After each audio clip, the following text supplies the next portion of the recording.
Olá, boa noite a todos que esperaram ansiosamente por essa live. Eu tenho certeza que tinha muita gente ansiosa hoje, né? A gente passou a tarde falando dessa live e todo mundo está empolgado com esse tema hoje.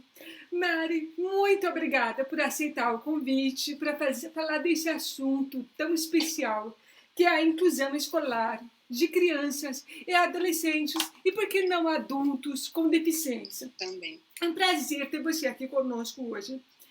É, Antes da gente começar, eu só quero fazer um alerta que a Mara é muito conhecida por trabalhar com questões jurídicas voltadas para o implante coclear, mas hoje a gente vai se focar especificamente em inclusão escolar. Se for o caso, depois a gente convida a Mari para uma outra live de outros assuntos, mas é que hoje a gente vai falar de inclusão porque é um assunto super importante nesse momento de pandemia, que muitas dúvidas estão surgindo, e dúvidas que já são antigas, né, Mari? Eu acho que há muito tempo que a gente está falando desse assunto. Eu acho que não precisa, porque eu acho que todo mundo se conhece, mas eu acho bacana você se apresentar pra gente. Então, por favor, se apresenta para nós.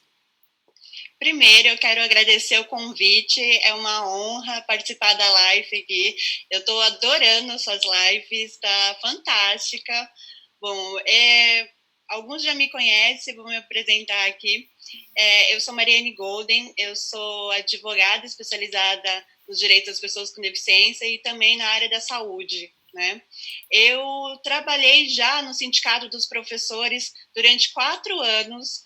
Sou mãe de uma implantada, né, uma criança de 5 anos implantada, e concluí também minha especialização em educação inclusiva. Então, assim, essa área de educação é minha paixão também, eu sou totalmente apaixonada, e a partir do momento que assim, eu tive uma filha com deficiência, eu acabei entrando nessa questão também de educação inclusiva, né, que é fundamental, e um tema de extrema importância, e eu estou muito feliz da gente estar falando isso aqui hoje. Esse tema ele é muito amplo, né, Mari? Quando eu pedi para as Sim. pessoas me mandarem perguntas, bombou. Eu acho que nenhuma live minha teve tanta pergunta prévia. Ai, que bacana. Porque a gente realmente tem muitas dúvidas sobre o assunto. É um assunto que ainda é muito controverso, de certa forma, porque existem muitas coisas que as pessoas não sabem e que elas são informadas de forma equivocada, porque ainda não ficou muito claro, né? Sim. Principalmente no que se refere à deficiência auditiva, que tem vários grupos. Eu não sei se você gostaria de fazer uma abertura para a gente ou você já quer entrar direto nas perguntas que eu já te passei. Eu vou começar falando um pouquinho sobre a educação inclusiva da criança surda. Assim, eu acho que é fundamental dar um contexto um pouquinho, até para ficar mais fácil depois na situação das perguntas, né? Assim, a primeira pergunta que todo mundo faz: existe leis, né, para a questão de educação inclusiva? Como que funciona, né? E assim, se você me conhece, sabe que eu sou bem prática, assim, eu não sou muito de ficar falando o texto da lei e gosto de falar sobre o dia a dia, assim, questões práticas mesmo. Então, sobre leis, né? Existe lei sobre a inclusão? Sim, o nosso sistema de política pública na área de inclusão, ele é bem rico, né? Então, assim, o Brasil, ele tem um sistema muito bom de política pública, né? Então, assim, se você for ver, as pessoas me perguntam, a pessoa com deficiência, a pessoa com perda auditiva, tem direito a estudar em uma escola regular, que seria a escola para crianças sem deficiência, né, que a gente fala no dia a dia, ou tem que estudar em uma escola especial, só para surdos, né? Então, assim, desde a nossa Constituição de 88, ela já fala que uma criança ela tem direito a ter o estudo preferencialmente numa escola regular. Então, assim, hoje a gente tem a ideia de que a inclusão, hoje em dia se fala muito mais do que antigamente sobre inclusão, né? Então, as pessoas têm até uma ideia, às vezes, que o termo inclusão é novo, né? Que é recente, de uns 5 anos para cá. E não, na verdade, se você olhar lá para trás, a nossa Constituição de 88 já fala que essa criança tem direito, né, de estar numa escola regular. A Lei de Diretrizes e Básicas da Educação, de 96, também fala a mesma coisa o ECA, né, que é o Instituto da Criança e do Adolescente, né. Só que, assim, depois é muito conhecido também, quem já conhece um pouquinho sobre o assunto, já ouviu falar da nossa Convenção, né, dos Direitos da Pessoa com Deficiência. Existe essa convenção da ONU e o Brasil, ele ratificou aqui no Brasil, e com isso, depois de alguns anos, foi criado o Estatuto da Pessoa com Deficiência, né? Foi em 2015 e foi publicado em janeiro de 2016. Desde 2016 para cá, se mudou muito algumas questões de inclusão, né? E faltava, na verdade, a LBI, que a gente chama Lei Brasileira de Inclusão, ou o Estatuto da Pessoa com Deficiência, na verdade, ela é muito baseada na nossa convenção e traz um conjunto de artigos soltos que estavam, ele tentou procurar esse estatuto, procurar juntar esses artigos soltos para unificar, né? E, assim, é de extrema importância. Aqui no Brasil tem uma questão que tem lei que pega e tem lei que não pega, né? Não sei se você já ouviu falar isso, é muito comum. E, graças a Deus, assim, o Estatuto da Pessoa com Deficiência, ele é uma lei que, apesar de... é recente, então, assim, ela ainda é pouco conhecida. As pessoas que mexem com inclusão, geralmente profissionais que atuam na área de inclusão e famílias que vão acabando conhecendo um pouco da lei também, conhecem. Mas, se você for olhar uma questão fora dessa área de inclusão, são poucos que ainda conhecem. É uma lei recente, desde 2015, né? E é uma lei, assim, que, tipo, de extrema importância, e as pessoas, ela é uma lei que pega, no sentido que as pessoas tentam proteger, as pessoas com deficiência, elas fazem cumprir os seus direitos, assim. Aí você vai me falar lá, que, nossa, mas ainda é difícil a inclusão aqui, né? É muito difícil porque, se você for ver no dia a dia, assim, é pouca acessibilidade, isso não só para a área da surdez, mas esse Estatuto da Pessoa com Deficiência foi de extrema importância para ter uma lei, né? A pessoa, eu acho que, assim, que é fundamental as pessoas saberem essa lei, é lição de casa para o pessoal que está assistindo aqui, dá uma olhadinha, hoje em dia tem fácil acesso, né? Meus anos atrás, a gente só conseguia ter acesso na lei com códigos que tem aqui atrás, né? Impresso, que eram caros. Hoje em dia, graças a Deus, a internet facilita, assim. Então, eu recomendo pais de crianças também, pessoas que estão na escola, em geral, adolescentes, adultos também que estão na faculdade, ler, porque é de extrema importância, porque você, no dia a dia, pode ser que tenha o seu direito negado, e você olha lá e fala na área que a gente está falando hoje em dia da educação, e fala, não, mas olha, eu tenho direito, sim, sabe? Eu tenho o Estatuto da Pessoa com Deficiência, que nesse artigo aqui fala que eu tenho esse direito, porque se você for ver, várias escolas não conhecem, né? Então, muitas vezes são os pais que apresentam, por exemplo, o artigo de lei que fala desse direito. Muito obrigada, Mari. Eu vou começar perguntando uma coisa bem simples, nem foi uma das perguntas que eu te passei. Mas no seu site, as pessoas conseguem ler detalhes sobre a Lei Brasileira de Inclusão no seu site. Ele tem essas informações sobre a LBI? O meu site, eu preciso até verificar, porque eu vou te confessar que faz um tempinho que eu não escrevo nele. Tem alguns artigos sobre educação inclusiva que eu já publiquei, né? E, assim, preciso atualizar mais na correria do dia a dia, assim. Hoje em dia a gente está mais no Instagram, né? Então, mas tem alguns artigos bacanas falando sobre educação inclusiva, tem bastante falando sobre implante coclear também, manutenção de implante coclear. Então, assim, eu procuro escrever bastante lá sobre a parte da surdez, né? Então, quem quiser depois dar uma olhadinha lá no site, que tem uns artigos bem bacana mesmo. E, assim, falar sobre a surdez, o primeiro ponto que eu levanto é preciso falar sobre a diversidade da surdez, né? Quando a gente fala em educação inclusiva, a gente não pode engessar, deixar o surdo no mesmo aspecto, né? Só o surdo é assim, né? Então, assim, eu lido muito isso no dia a dia. Eu tenho que apresentar que o surdo não é só a pessoa que usa Libras, né? Porque ainda no dia a dia tem muito essa questão das pessoas rotularem surdo usa Libras, né? E isso não é bem assim, né? Eu considero muito esse aspecto, assim, porque se você for olhar lá para trás, existe muita luta de inclusão, tanto dos surdos oralizados quanto o pessoal de Libras, né? E, assim, foi conquistado, é muito conhecido o decreto sobre a lei de Libras, né? E aí há uma confusão nesse decreto, porque o que acontece? Eles conseguiram o direito da língua ser reconhecida no Brasil, porque se você olhar lá para trás, houve um tempo, e é real isso,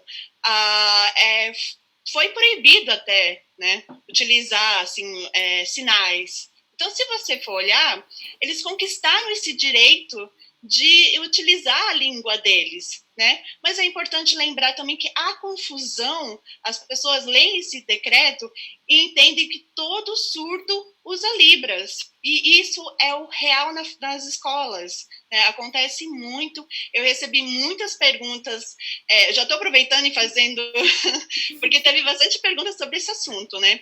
Então, o que eu gosto de levantar primeiro é essa questão, a diversidade na surdez. Geralmente eu aponto que os surdos oralizados, né, que são geralmente nossas crianças implantadas, que fazem reabilitação auditivas, e os surdos oralizados, aliás, os sinalizados que utilizam Libras. E tem aqueles que acabam usando, né, as duas modalidades. Só que o que acontece hoje em dia nas escolas? Na primeira dificuldade do aluno, por falta de conhecimento, esse professor acaba, às vezes, empurrando Libras, né?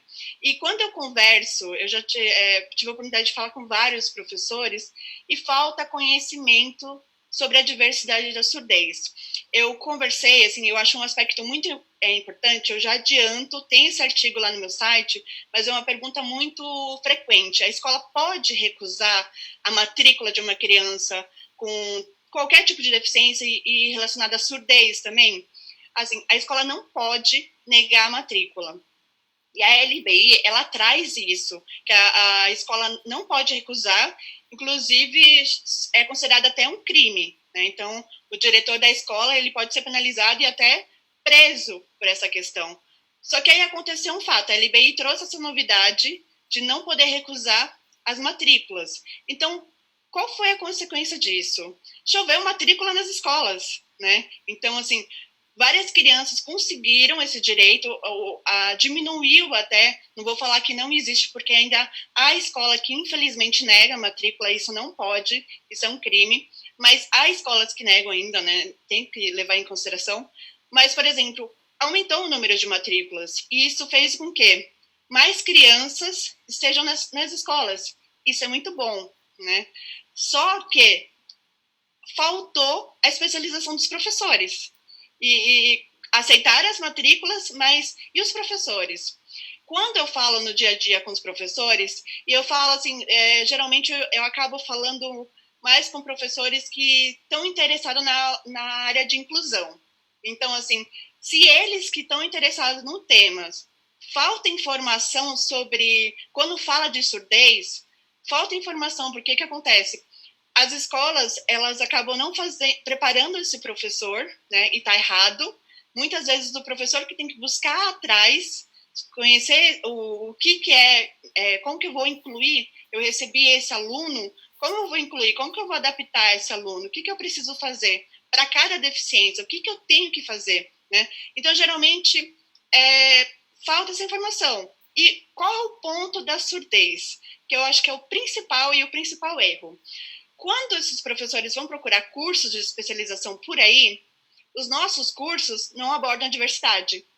Não abordam. Eu já, até nessa pandemia, eu aproveitei esses dias aí e vi alguns cursos relacionados até de instituições famosas, né? Sobre questões de direitos das pessoas com deficiência em geral. E ele fala lá que eu dei uma olhada em 3. Nenhum palavra sobre diversidade da surdez.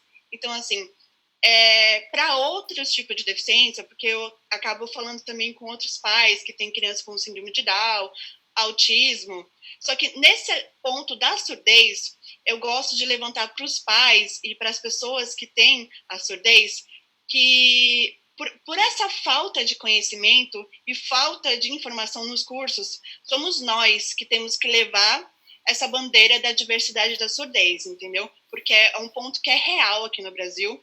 Falta informação, falta cursos preparando esses professores, e aí está a nossa briga do dia a dia, a nossa luta aí para conseguir os nossos direitos, né? Porque por falta de conhecimento, acabam aplicando a lei de Libras e começa toda a confusão, diríamos assim, da adaptação, né? O que eu preciso para incluir esse aluno? Eu acho que o problema ele é, sim, estrutural. Falta o MEC oferecer para as escolas, no mínimo, uma cartilha que explique sobre as diversidades da surdez.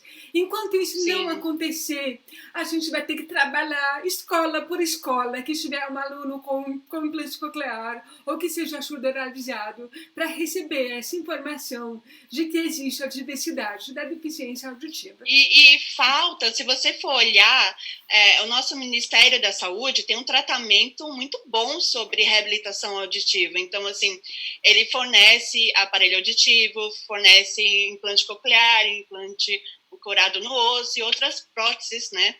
Só que a nossa questão da reabilitação auditiva está de falta de comunicação no Ministério da Educação, né? Então, assim, a criança consegue bom tratamento, mas a escola é fundamental. E aí precisa das informações juntas, né? E esse é o nosso grande dilema, né? Verdade. A primeira pergunta que eu ia te fazer era justamente isso. A escola ela não pode recusar a matrícula, mas os pais eles precisam levar algum documento, algum laudo que comprove a deficiência da criança? Olha, de regra, não precisa, assim, vou fazer a matrícula do meu filho, eu vou matricular meu filho como qualquer outra criança, certo? Há escolas que exigem, né? Até para uma garantia no sentido de se precisar de alguma coisa no futuro, alguma adaptação, eu já tenho que essa criança tem uma deficiência, vamos dizer. E só que o que acontece no dia a dia, assim, as escolas pedem, né? Na verdade, não precisa, só que eu gosto de falar para os pais, eu indico levarem, porque, assim, no futuro, se essa criança precisar de uma adaptação, ela vai estar lá já falando, olha, tá vendo? Ela tem deficiência auditiva, né? Tem escola que, quando o pai leva esse laudo, já na hora você vai visitar a escola, tá tudo perfeito, tudo maravilhoso, vem isso daqui, né? Quando você fala que tem deficiência, então, né, tá na espera, tá em reserva, né? Então, isso não pode, né? Então, assim, isso em casos gera até processo de indenização, porque isso aí é crime de discriminação, né? Eu, quando matriculei minha filha, por exemplo, ainda não existia o Estatuto da Pessoa com Deficiência, né? E assim, eu não tive, eu na época acabei nem comentando, fui matricular minha filha normal, como qualquer outra criança. Quando a gente estava vendo a parte de contrato, eu comentei sobre a deficiência da minha filha, né? Ela entrou na escolinha bebezinha, com 6 meses, né? Imagina, já estou trabalhando nessa escola inclusão há 5 anos, né? E te falo que está melhorando de 2 anos para cá, porque é um processo de formiguinha, assim, sabe? A gente vai caminhando, mas é uma coisa que tem que ser feito, né? E quando eu fui matricular ela, assim, na época, a dona da escola parecia que estava fazendo um favor, né? E isso não pode, gente. A matrícula de uma criança, ela não é um favor, é um direito. Ela tem direito de estar nessa escola como qualquer outra criança, entendeu? E a principal questão são as barreiras, né, que a gente enfrenta no dia a dia, porque as escolas muitas vezes olham essa criança e falam assim, eu não estou preparada, né? Eu não estou preparada, eu não tenho profissional para atender, mas assim, elas sempre vão alegar isso, que não estão preparadas, né? Precisa ter o primeiro caso de uma criança para começar a movimentar o sistema, né? A minha filha, no caso, foi a primeira criança com deficiência que entrou na escola, né? E ela superou qualquer expectativa minha e da escola, assim. quando ela entrou, por exemplo, eu gosto de relatar um pouquinho para, às vezes os pais estão passando por essa mesma situação, né? E quando eu coloquei minha filha na escola, ela estava no início do AASE, e eu tive super medo, né, de colocar uma criança tão pequenininha na escola usando aparelho auditivo. Será que vai conseguir se adaptar? E ela foi super bem. E depois com o implante também se adaptou super bem, né? E a gente tem que colocar, é um direito das crianças estarem na escola, faz muito bem. É frequente quando a gente vai nesses encontros de implantados, os pais me perguntam, mas será que é bom mesmo colocar tão pequenininho? Será que eu espero 5, 6 anos para colocar? E não, assim, sabe? Até ajuda no processo de reabilitação auditiva, assim, sabe? Porque esse contato com as outras crianças e os exercícios que são elaborados na escola são fundamentais, assim. Uma pergunta que fizeram é o seguinte: a escola ela não pode recusar o aluno, mas ela pode, por exemplo, falar: seria mais adequado que a criança vai estudar numa escola bilíngue de surdos. Então, eles não estão exatamente recusando, mas eles estão empurrando para a escola bilíngue de surdos. Isso a escola pode fazer? Não, não pode, não pode, porque recai nessa situação que a gente estava falando, né? Que eles vão falar que nunca estão preparados, e se for ver, a nossa lei, as nossas políticas públicas, elas já falam desde 88 que deveria estar na escola, né, regular. Então, assim, se você for ver, eles sempre vão falar que não estão preparados, eles só vão estar preparados no momento que a gente ter a prática, né? A partir do momento, assim.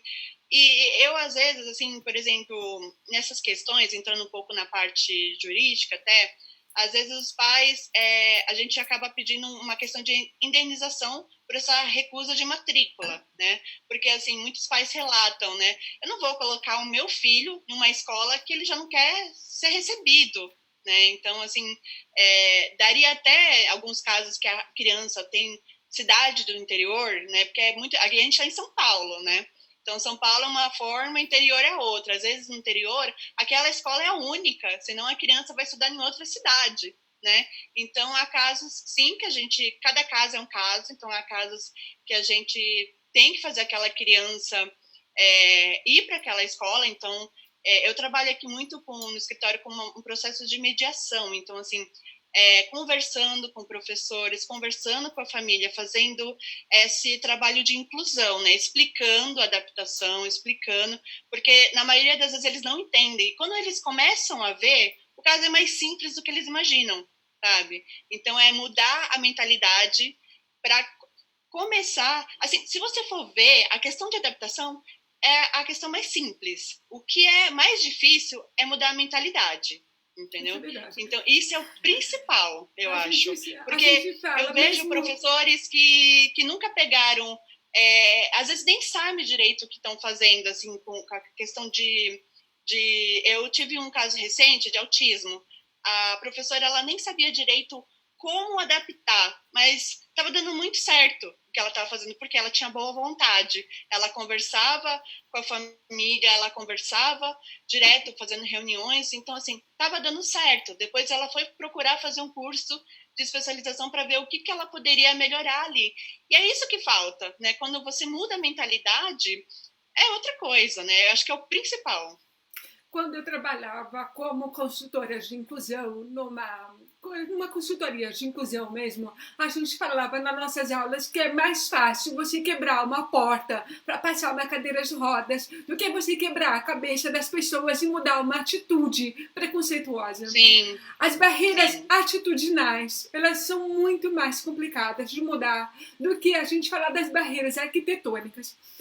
E aí, sim. vamos à pergunta padrão que os pais geralmente fazem. Toda criança com deficiência, vamos focar um pouquinho na deficiência auditiva dos implantados, né? Ela tem direito a um mediador, um cuidador, algum auxiliar em sala de aula. Você pode até diferenciar para mim o que seria o direito da criança? Sim. Sim, tem direito, esse direito, assim, a nossa LBI, ela traz esse direito do profissional de apoio, né, que ele estabelece, além das adaptações necessárias, esse olhar também inclusivo, e também traz o profissional de apoio, e no caso, se precisar, o intérprete de Libras, né? Ela é omissa na questão de intérprete oralista, né? Mas dá sim também para pedir o intérprete de oralista, né? Então, só que na maioria das vezes a escola até nem sabe que existe esse intérprete de oralista, né? Por isso que até já empurra direto o intérprete de Libras. O que acontece com o profissional de apoio? O profissional de apoio, eu vou falar principalmente aqui por São Paulo, é uma cidade super grande, e o que acontece? Esse direito aqui na Secretaria, né, da Educação, ele não é automático. Então, por exemplo, o pai, às vezes o pai vê lá na lei, abre a lei e fala assim, olha, eu tenho direito ao profissional de apoio, então eu quero para o meu filho, né? E esse direito não é um direito automático, tipo, tem uma análise primeiro. Então, o que vai acontecer? Vai ser olhado junto com o professor, né, se essa criança já estiver na escola, né, como que está essa criança, né, se ela precisa de um profissional de apoio ali, né, até porque a ideia do Estatuto da Pessoa com Deficiência é a autonomia da criança, então que ela se desenvolva como qualquer outra criança. Então, se a gente deixar um profissional de apoio, essa criança ficar dependente, né, sem necessidade, a gente quebra um pouco essa ideia de criar a autonomia da criança. Então, primeiro é feito o quê? Uma análise para ver se essa criança precisa ou não, né? Porque eu falo isso, Laque, porque muitas vezes, às vezes, fala, eu olhei na lei que tem, pede na escola e é negado. E aí, quando chega, eu sempre falo, olha, mas precisa ver, sua criança precisa? Ah, não sei. Mas por que você quer? Ah, porque eu vi que tem na lei. Então, é importante esclarecer isso, porque às vezes é negado por isso, porque a criança não precisa. Outras vezes, a criança precisa, né? E a escola não quer oferecer, por questão de custo, aí é uma coisa diferente, né? Então, assim, existe aquele profissional que é para questões de matéria, adaptações escolares mesmo, e existe um cuidador. O cuidador é diferente porque ele não vai ver as questões de matérias escolares, ele vai ver questões de, como se fosse higiene pessoal. Então, assim, existe algumas deficiências que a criança precisa de alguém que leve ela no banheiro, que precise que ajude a alimentação, esses cuidados pessoais mesmo. Então, existe essa diferença, né? Então, quando for solicitar, tem que deixar bem claro, né, que essa diferença, porque senão a pessoa pede o cuidador e fala, mas o seu filho, ele fala, faz as coisas sozinho, por que ele precisa de um cuidador, né? Então, também tem essa questão, essa diferença, tá? E o que eu gosto, assim, de falar também, que o cuidador, né, as pessoas perguntam também, eu acho que deve ter aí junto, se pode dividir, né, o profissional de apoio com outras crianças, como funciona, né? Isso é muito regimento, acaba sendo regimento de interno de escola, se for escola particular, porque a nossa LBI ela não fala se pode dividir ou não, né? Então, assim, algumas secretarias tem alguma norma interna que fala que tem que dividir, porque, assim, como a Life é para o Brasil inteiro, tem cidades grandes que fazem de um jeito e tem outras cidades que fazem de outro. Então, eu estou tentando atender os dois públicos aí, né? E a questão, assim, tem lugares que divide, sim. Quando é dividido, inclusive tem salas que tem limite, né? Tem cidades que têm limite por alunos com deficiência, né? E isso é fundamental também, até para o professor conseguir dar uma assistência, né? Conseguir dar atenção para os alunos, né? Mas tem lugares que divide o professor. E qual que é o principal? Você tem que analisar. O problema não está em dividir aquele professor de apoio. A grande dificuldade é se o seu professor de apoio não consegue atender devidamente a criança. Aí sim, entendeu? Se a criança não está recebendo, aí está o problema. Mari, a lei ela funciona igual para escolas particulares e escolas públicas? Ou tem diferença? A LBI não traz distinção, a lei vale para ambas, né? O pessoal me pergunta muito, inclusive, em questão à escola particular, se a escola particular ela pode cobrar pelo profissional de apoio, pode cobrar para as adaptações. Não pode. Se você for pensar numa escola particular, tem escolas que dão cursos de dança, cursos de balé, por exemplo, E o que acontece? Na mensalidade, aquele valor é distribuído para todos da sala, né? E no final das contas, quando precisa de uma adaptação, seja para o seu filho ou para outra criança, é distribuído também. Então, assim, as escolas às vezes ficam com essa, não, tem que cobrar. Inclusive, a gente já chegou a entrar aqui em caso de processo, pedindo a restituição dos valores, indenização por conta disso, porque foi cobrado indevidamente, entendeu? Então, a escola não pode cobrar nenhuma taxa a mais por isso, entendeu? Deixa eu ver o que mais que a gente tem para perguntar. Tem vários comentários falando muito do intérprete de Libras, né?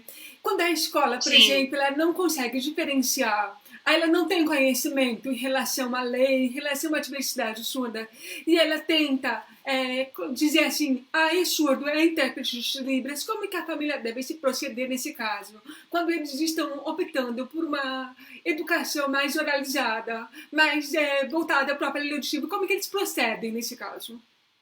Sim. Primeiro de tudo, assim, a gente está falando de crianças que estão na oralização e fazem reabilitação auditiva, e existe uma equipe multidisciplinar, né? Eu gosto de trabalhar muito com a equipe, né? Então, assim, geralmente, às vezes os profissionais que acabam falando sobre educação inclusiva esquecem dessa parte, porque o que acontece? A reabilitação auditiva está ok, mas se a educação não tá ok, se não tá tendo inclusão, parece que não anda, trava, né? Então, assim, porque se você for ver, a criança fica uma boa parte na escola, né? E não só criança pequena, maiores, né? E se você for ver, é fundamental. Se você somar na semana as horas que aquela criança passa na escola, né? Muitas vezes tem crianças que ficam em período integral, ela acaba ficando mais tempo, às vezes, na escola do que com a família. Hoje em dia, os pais que trabalham, né? Então, durante a semana. E aí, se você for analisar essa questão, eu gosto muito, muito, muito de trabalhar junto com a equipe. Eu falei antes que não é obrigatório o laudo, né? Mas no caso da diversidade da surdez, eu gosto. E eu acho fundamental. Só que não é qualquer laudo, entendeu? Não basta só falar lá perda auditiva. O que eu indico é a equipe médica.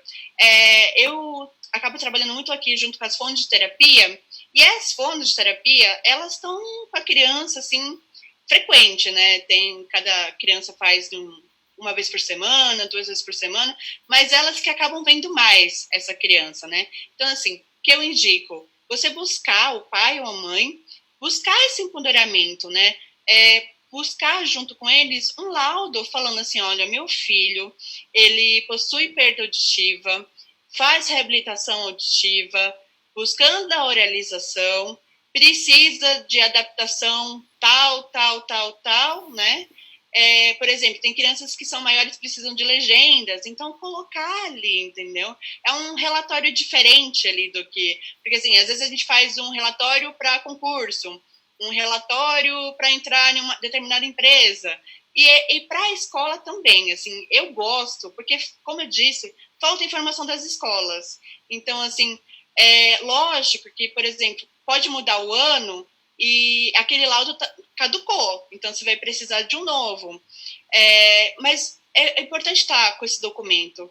E também lembrar das pessoas, quando elas pedirem, né, alguma adaptação, converse, porque a gente acaba falando muito no dia a dia, falando, assim, conversando com a diretora, indo pessoalmente, mas é importante ou mandar um e-mail, né, cada secretaria faz um jeito, ou mandar até um requerimento por escrito. Isso pode ser no computador ou pode ser à mão, mas escrever ali a solicitação que você está pedindo, né?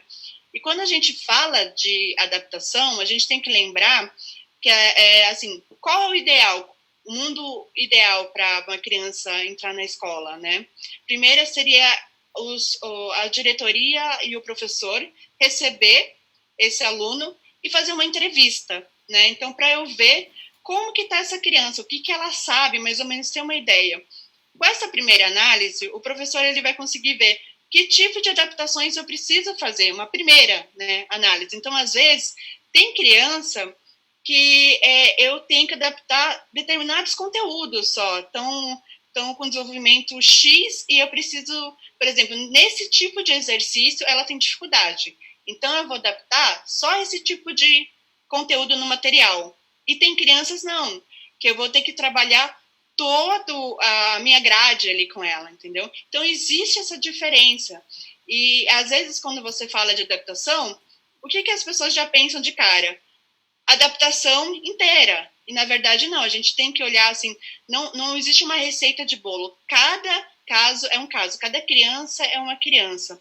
Às vezes, aquela escola recebe, por exemplo, um aluno e acha que posso fazer igual aquele outro aluno que foi do ano passado. E não é bem assim. Então, eu preciso fazer essa análise com essa criança, ver como ela está, e, de repente, no começo, ela não precisava muito de adaptação.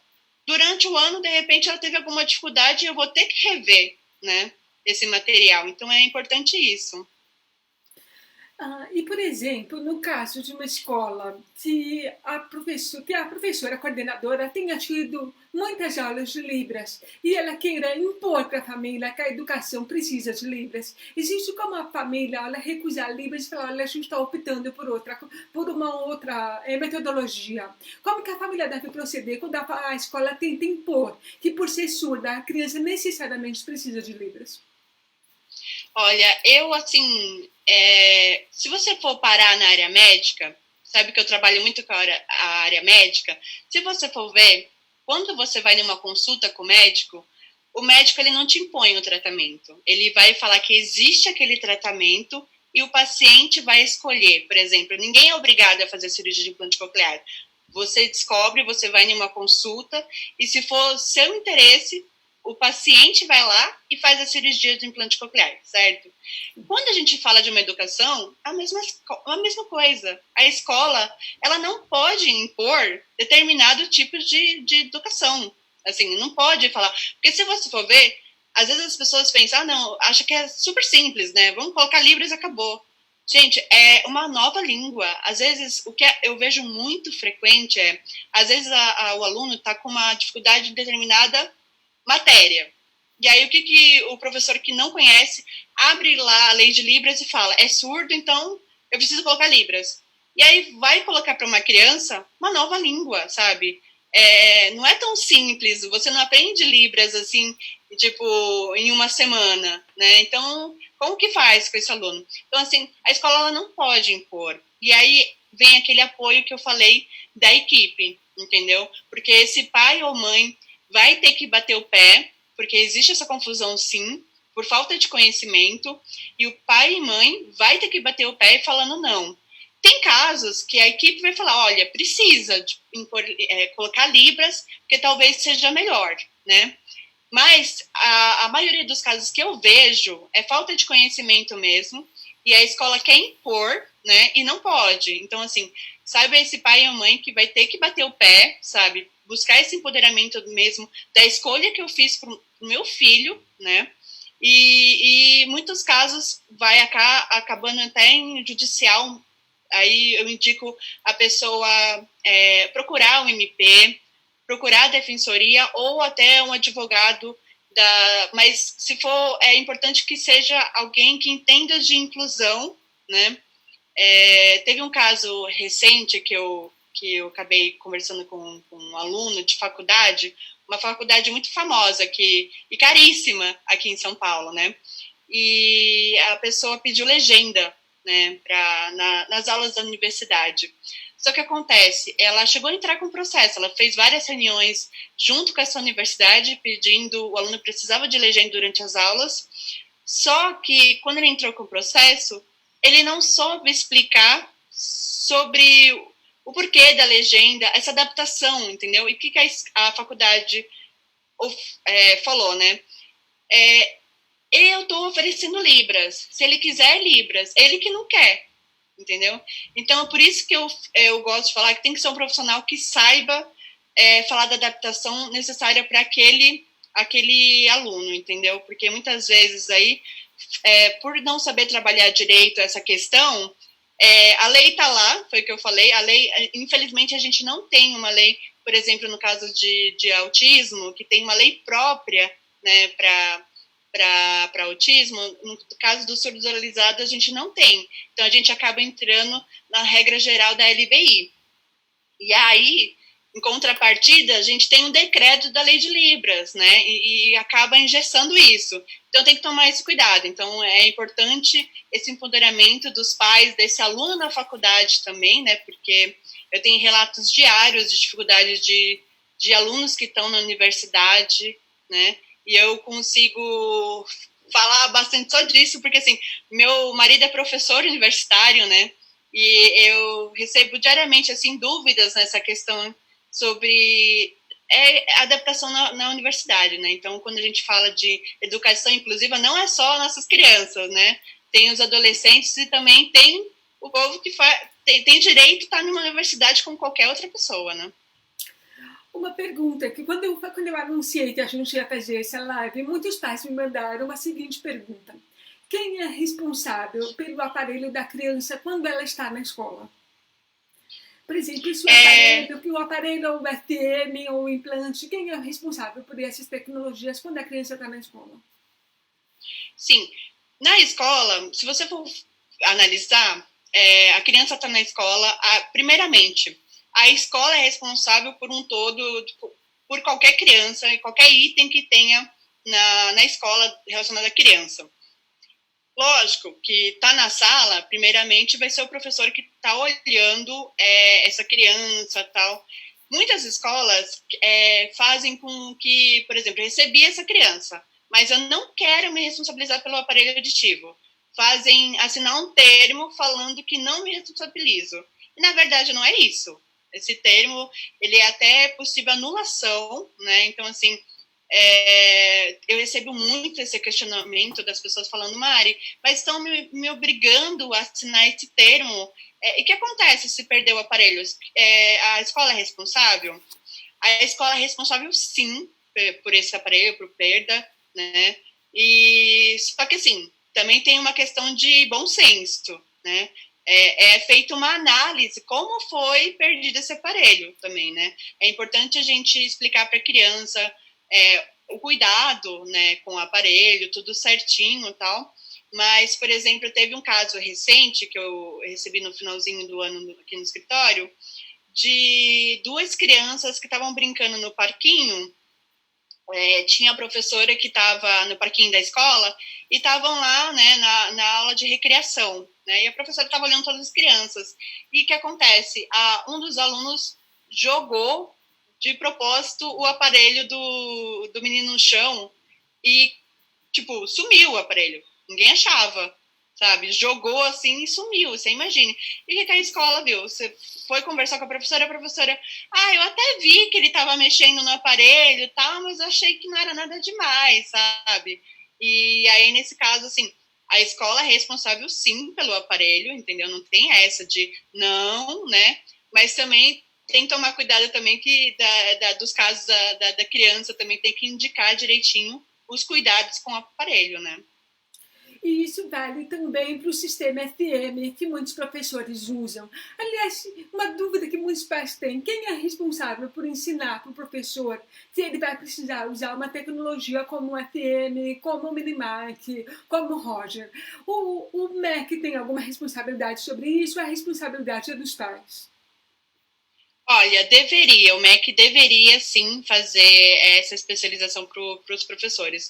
A verdade é que não é feita, né? Então, o que eu recomendo quando essa criança entra na escola, muitos pais já fazem isso, fazer tipo uma cartilha ali de recomendações de adaptações que precisar, né? Fazer tipo como se fosse um diário ali do aluno, né? O que precisa, né?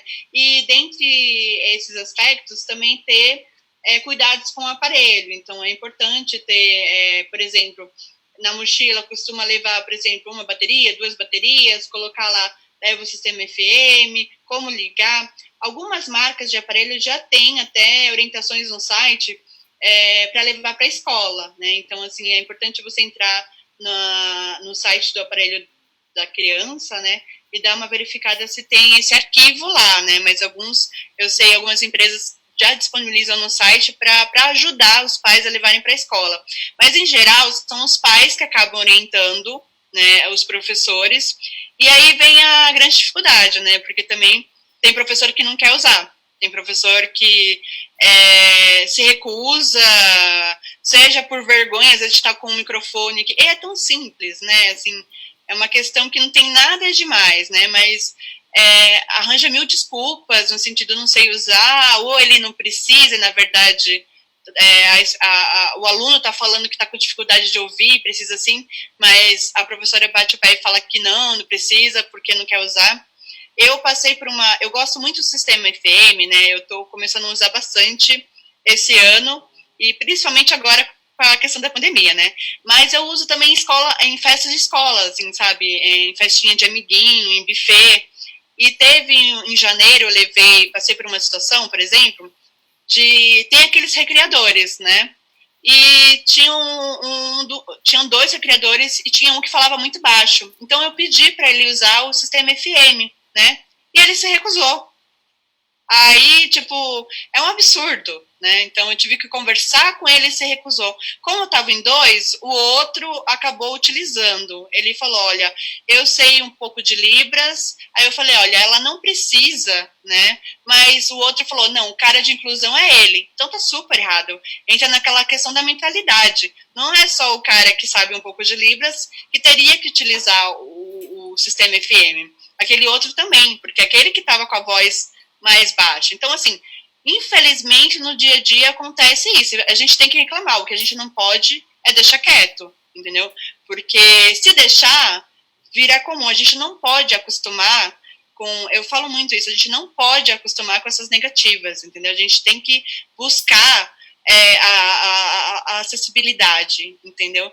E, infelizmente, tem outras questões de deficiências que eu falo que são mais conhecidos, os cursos estão mais preparados, abordam isso, eu falo, olha, de repente faz esse curso, mas em relação à perda auditiva, eu não consigo falar isso, porque, assim, é um déficit que a gente tem, não fala de diversidade, infelizmente são os pais que têm que buscar atrás, e os pais e os adultos também, quando já estão na universidade. Então, assim, eu recebo muitos alunos, às vezes falam com o professor na universidade e fala assim, eu pedi para ele falar de frente para mim, né?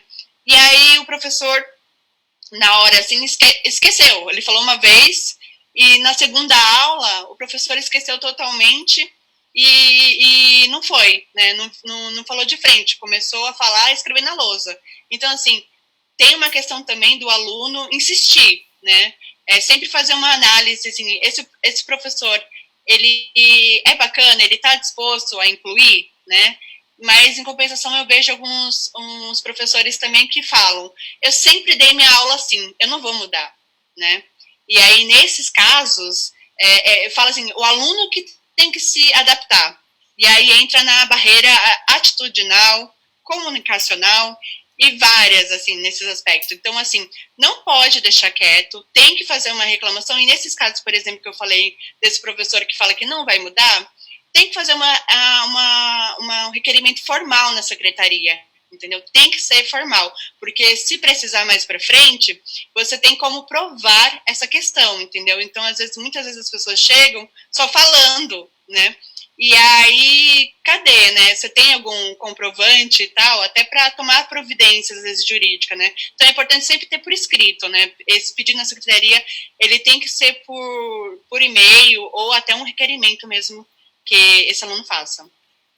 Mário, deixa eu perguntar uma coisa para você que eu estou curiosa. Em relação a esse momento em que as crianças estão estudando em casa. Porque a gente fala muito das adaptações obrigatórias em escolas, nas aulas presenciais. Como é que fica essa questão nas aulas online? As escolas são obrigadas a fornecer algum tipo de acessibilidade ou isso não é previsto por lei? Olha, não existe diferença, tá? Por exemplo, o professor em sala de aula presencial que apresenta um vídeo, ele tem que apresentar legenda nesse vídeo. Se por exemplo, o aluno precisar usar a legenda, geralmente, se o aluno não precisa, os professores acabam não colocando por falta de, assim, não tem, infelizmente aqui no Brasil não é comum ainda colocar legenda, né? Então, assim, só que se esse aluno precisa de legenda, por exemplo, tem que colocar, né? Então, isso já no presencial. Agora, no online, tem que colocar, sim, Não existe diferença na questão de presencial online. O que eu até conversei muito com alguns professores nesse sentido é que, assim, por questão da pandemia, foi uma coisa muito emergencial, né? Então, assim, os professores estão tendo que se virar nos 30 porque às vezes não tem plataforma, foi tudo no improviso, né? E, assim, se o aluno precisar, tem que colocar legenda sim, tá? Hoje em dia tem aplicativos, tem forma de colocar, tem reunião, tem sistema de reuniões aí que é possível colocar legenda, então é importante se preocupar sim. Mas aí, assim, eu insisto, o professor, não é porque na lei da LBI está falando que tem que incluir, que esse professor já vai saber o que você precisa. Então, assim, você tem que primeiro pedir para ele colocar legenda, né? Então, não vai ser uma coisa automática. Ah, tem um vídeo, poxa, não tem legenda. Tem que pedir, tá? Porque, infelizmente, aqui no nosso dia a dia não tem legenda.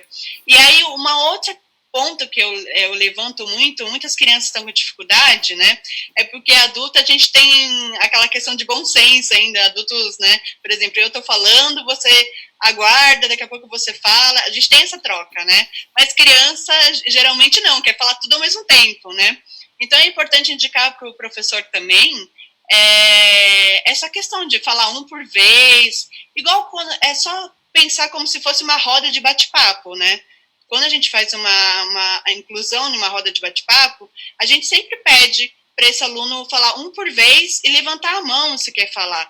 Porque parece bobagem, mas não, para uma pessoa que usa aparelho, se começa a falar muitas pessoas ao mesmo tempo, ela não vai entender, vai ter dificuldade, alguns entendem, outros não, mas vai ter uma dificuldade. E essas reuniões online é a mesma coisa, né? Então, é só adaptar para a questão online. Então, tem que lembrar disso, de pedir isso, olha, conversar com a professora, olha, meu filho está tendo dificuldade nessas reuniões online, porque tem muita criança falando ao mesmo tempo, eu sei porque a minha filha também, quando nós pequenininhos, todo mundo quer falar ao mesmo tempo, o que a professora começou a fazer? Deixar no mudo, né? Então, assim, quando a criança quer falar, um levanta a mão, vamos lá. Então, trazer essa ideia da roda para as reuniões online também, né? Uma pergunta que fizeram aqui é que a gente falou que a escola é responsável pelo equipamento que a criança usa, né, pela tecnologia. Mas no caso de uma escola pública, como que fica isso? A escola pública também. A grande dificuldade é que, por exemplo, numa escola particular, tem salas de aulas, às vezes, que tem 20 alunos, 15 até, né, dependendo da escola, quanto uma escola pública que às vezes tem 30 até 40, ou vai saber mais, né, dependendo da região. Então, existe, fundamental essa diferença, assim, mas para os dois, a escola é responsável. O que acontece é que, muitas vezes, numa escola pública, por exemplo, por a professora não conseguir dar atenção aos cuidados dos professores, às vezes é chamado alguém para ajudar, auxiliar a cuidar desse aparelho. Né, numa escola pública é frequente, assim, principalmente se a criança for pequena, assim, que precisa de um cuidado. Crianças um pouco maiores, ela já consegue manusear melhor o aparelho, né, então ela já consegue se virar um pouco, mas para criança pequena precisa sim, né, em alguns casos, e aí entra naquele aspecto de cada caso é um caso, né. Então, por exemplo, se nessa sala de aula a criança não está conseguindo ter esse cuidado, então, pode ser que seja necessário, sim. Nossa, a gente já está com quase uma hora. Talvez a gente precise passar Nossa. um pouquinho do tempo. A gente já está quase acabando. Mas eu vou passar um pouquinho do tempo, porque ainda tem perguntas muito importantes. Mas só não consigo passar muito, fica muito longo.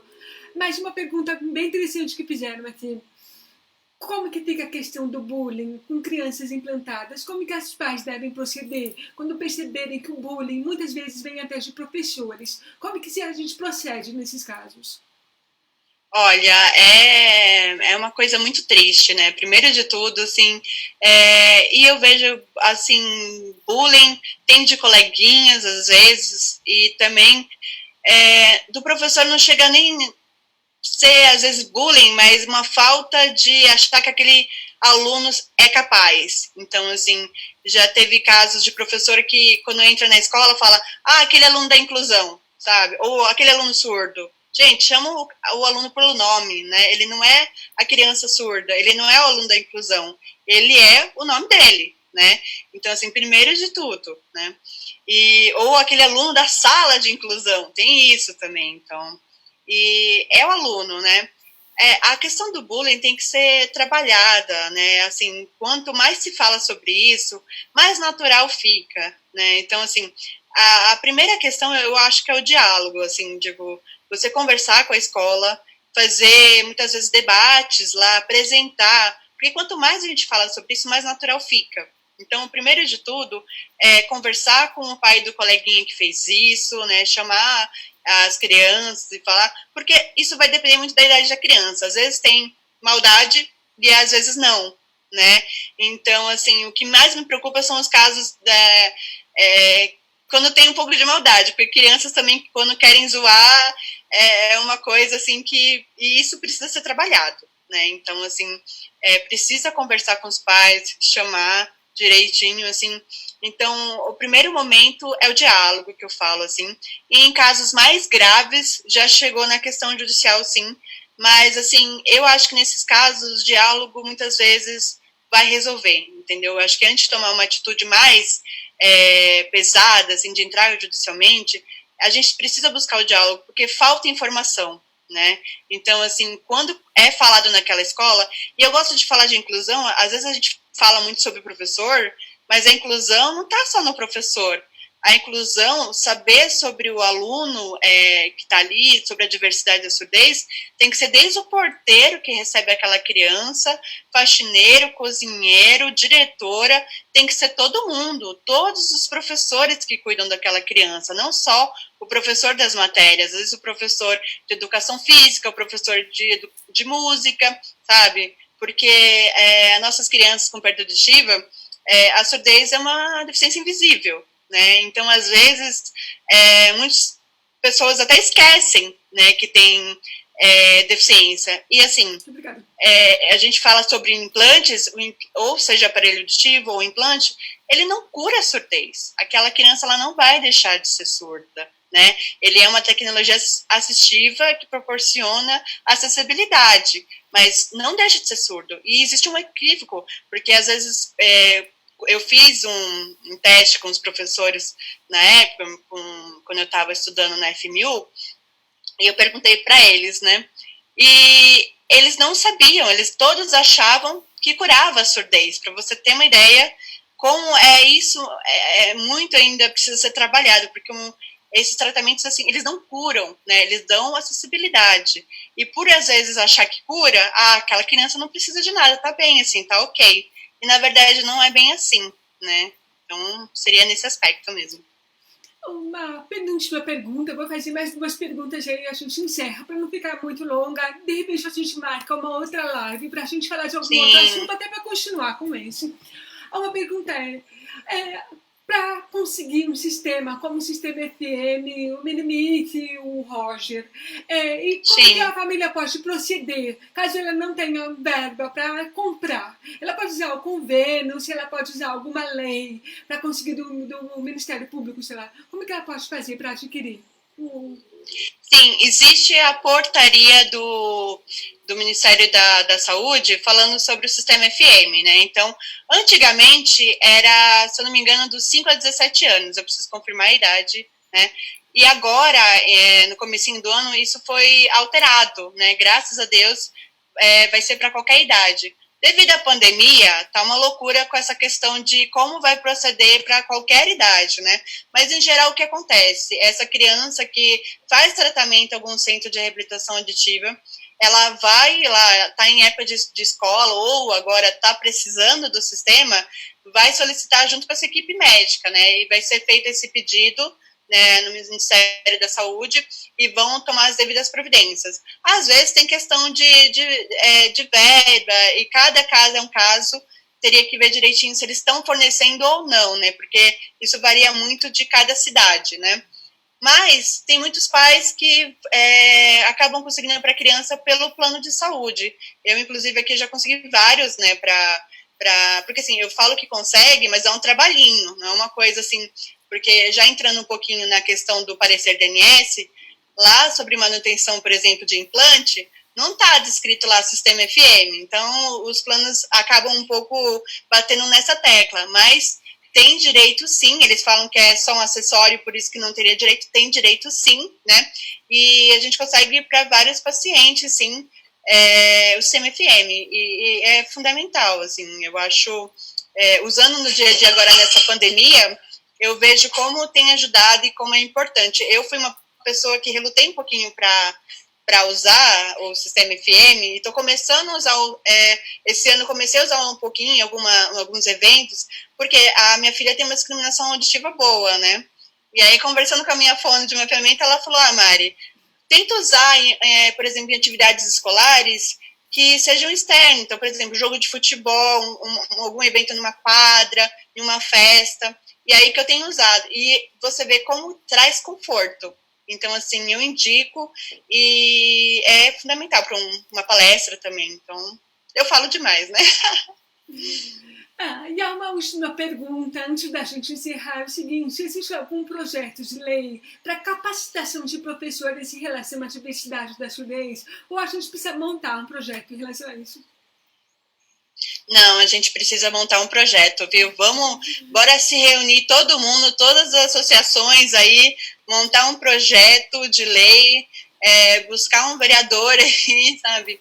E porque precisa, entendeu? Assim, teoricamente não seria necessário, mas a gente sabe que na prática a gente tem muita dificuldade no dia a dia, e quem passa por isso, quem não tá nessa questão de surdez não entende, né? Acha que, mas olha, tá lá na LBI, né? Mas infelizmente existe essa confusão do decreto e tem que respeitar a individualidade de cada né? Cada aluno. Então, assim, eu não sou contra Libras, eu aprendi um pouco de Libras, eu recebo pacientes aqui no escritório de Libras, então, assim, eu não uso muito aplicativo, eu tento me virar, assim, na Libras mesmo, né? Então, assim, e às vezes a gente usa aqui a legenda, né, automática, que tem ajudado muito, assim, mas eu acho importante, né? Então, assim, aproveitando o gancho, até áreas de educação e de saúde deveriam ter mais a questão de Libras para também incluir essas pessoas que precisam de Libras, esses alunos sinalizados, né? Mas a gente não pode esquecer da individualidade de cada um, né? Não pode engessar, não pode rotular. Todo surdo é assim, né? E uma última perguntinha bem rápida. A Lara tá aí com você. Teria como ela aparecer na live rapidinho para o pessoal conhecer ela. Tá, sim. Eu vou chamar a Lara. Peraí. Vai. Estão chamando aqui. Calma aí. Eu falei que no final ela ia te dar um oi. Ela ficou super feliz, super feliz. Eu vou tirar um pouquinho aqui o fone para ela poder ouvir. Ok. Vici, vem cá. Olá. Ó, olha lá. Dá um oi pra tia Lara aqui. Oi. Fala, tudo bem? Tudo bem. Fala, tia Lara, caiu meu dente. Caiu meu dente. Caiu meu dente. Você tá linda, meu amor. Pessoal, pra vocês conhecerem. Você tá sem dente. Manda um beijo, pessoal. Pra gente conhecer, manda beijo. Aqui. Tá certo. A gente caiu só de baixo. Quantos anos você tem? Fala pros amiguinhos. 5. Amanhã a minha festa também vai fazer de Pokémon. A gente vai ter que fazer festa em casa, um bolinho, né? Porque a minha festa vai ser bem direitinho na minha casa. Vai ser em toda parte da minha casa, mas a casa da minha mãe não, né? Não vai ser da minha casa? Aqui, a sua então vamos encerrar aqui por hoje. É vovó. Olha lá, deixa eu te falar aqui falar. Não, tá todo mundo falando, Clarinha, querida, Larinha, linda. Gente, eu vou encerrar aqui por hoje. Mas eu com certeza vou trazer a Mari de novo pra gente continuar esse assunto, até outros assuntos interessantes. E obrigada de verdade por essa live, foi maravilhosa e super instrutiva. E vocês que estão em casa, se precisarem, entre em contato conosco, que nós estamos às ordens, tá certo? Beijinhos sonoros para todos e até a próxima. Tá, o meu dente está nascendo.